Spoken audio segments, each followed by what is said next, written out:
Don't mean to blow you out of the room. Good morning. I want to thank everybody for coming. My name is Neil Thompson. I'm the president of the board of directors, and I'd just like to offer a few opening comments before I introduce our consultants for today, and give you a little background and also how this process is going to unfold. We shared some of that by email, but I just kind of want to do that again just for everybody's information. The objective of this amenities analysis was to seek advice from consultants. I'd like to quote from our proposal, was to search for ways to ensure that amenities are priced fairly to all residents and that the best pricing options generate optimal revenue for the association. I think it's important to note that all of our amenities require funding. Some amenities such as golf, tennis, billiards, etc. have just a cost center only.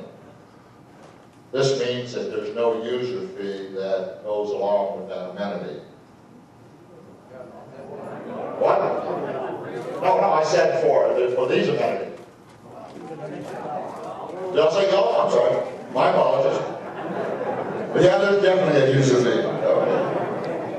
Okay. There's no user fee for like swimming, tennis, and billiards. Okay, if I said golf, I'm sorry. Anyway, we don't charge the residents for those, and obviously, the general manager is responsible for controlling those costs, and see that they're managed effectively and kept to a minimum. The only two amenities that have a user fee associated with them are golf and food and beverage. They have both a cost component as well as a revenue component.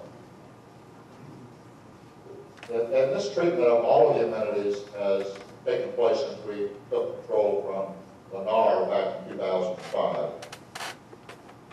The board and the general manager, respectively, are in the business of governing and managing this community association. And I think it's important to realize that the general manager has asked us on several occasions, the board that is, for certain parameters as to the cost of each amenity.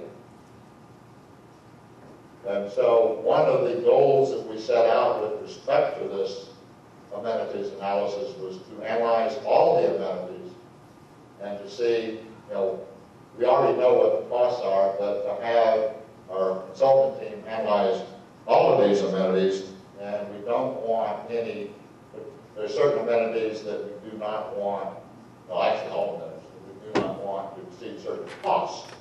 So the goal here is this. One of the goals we have as part of this process is to set parameters for the general manager with respect to, costs exceeding revenue in cases where there's revenue, and also costs for those that have no revenue. For example, a swimming pool or whatever has all of a sudden has costs ballooning. What do we do about that? Well, probably not a user fee, but I'm just saying, what do we do about that? So we want to set specific parameters.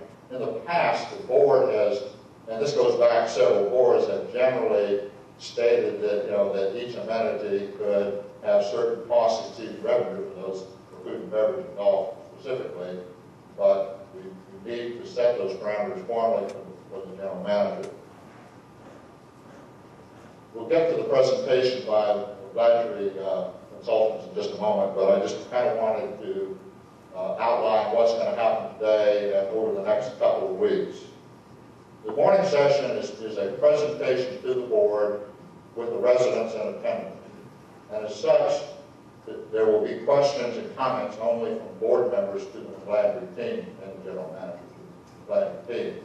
This afternoon from 2 to 4 o'clock, there will be an opportunity for residents to ask questions. I would state questions only. And there'll be a sign-up sheet in here starting at 1:30 if you want to sign up. We're going to limit residents at each particular opportunity 2 minutes. We're going to set it up so that we want to give everybody the opportunity to ask questions. So assuming there are a number of people who want to ask questions, we're going to take one question at a time. So if you get up and have a question, and you want to ask 2 or 3 follow-up questions, we would ask you to sign up again. So again, we want to give everybody the opportunity. And I realize sometimes when you ask a question, they may generate another question, or you may seek clarification, but rather than having somebody standing up for 5 or 10 minutes asking multiple questions, we're going to ask you to limit the questions to 1 at a time And then we have to, there's ample time. We are going to close this at 4. If in fact we go that long, because our consulting team has to leave. We are going to have another board workshop on September 30th. And at that workshop, that will be at 1:30 in the afternoon, we're going to provide an opportunity for our residents to ask questions, provide comments to the board.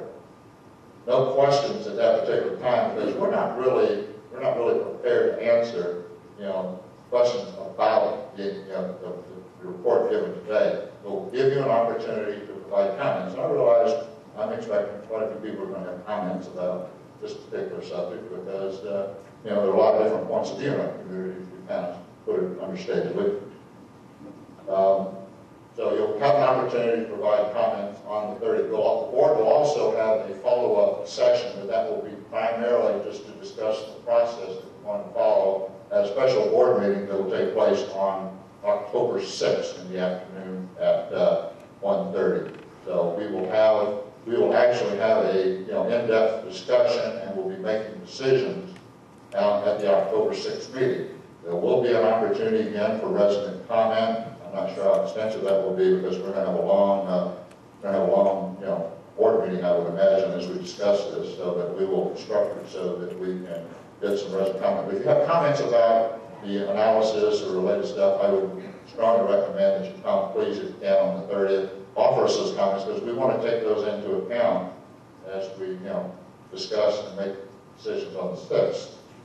So without further ado, it now gives me great pleasure to introduce our consulting team. They've done a really extensive analysis for us. They've been up here 2 times prior to this. They did some focus groups with a wide variety of groups on the back in July. They talked to a lot of different people, and it gives me great pleasure to introduce Bob Salmore and Phil Newman of Landry Fuller. Thank you.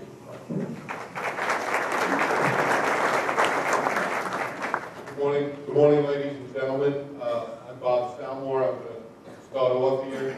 I'm going to give you, everybody hear me okay? Okay. Report structure. I'm going to tell you a little bit about McGladrey, project scope and methodology, overall financial review, amenity review of food and beverage, amenity review of golf, other amenities, application of industry benchmark, performance, and some conclusion.